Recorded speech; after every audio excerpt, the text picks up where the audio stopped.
Bago ang lahat, nais ko munang ikwento ang nangyari nung pandemic. 2 taon ang pandemya at nagkaroon ng tinatawag na online class or isang klase na ginagawa through online.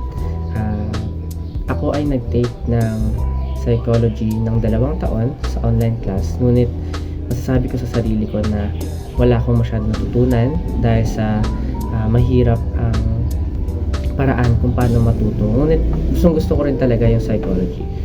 At isang beses ay nakapanood ako sa Facebook ng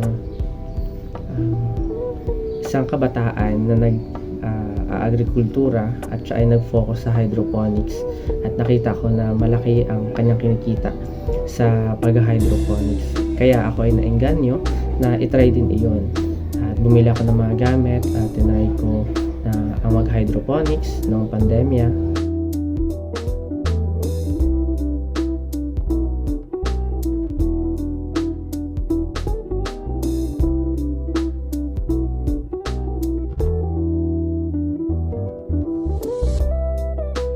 Wala akong alam sa pagtatanim o pag-aalaga ng halaman, ngunit kalaunan ay aking natutunan at nakita ko na maganda pala ang field o area ng agriculture, lalo na sa kanya-kanyang ating mga pangsarili pangkain, at marami tayong matututunan at nakaka-enjoy siyang gawin. Kaya matapos nun ay after kung sa 2 taon sa psychology, natapos na ako ng first year and second year, ay napagdesisyonan ko na lumipat ng agriculture.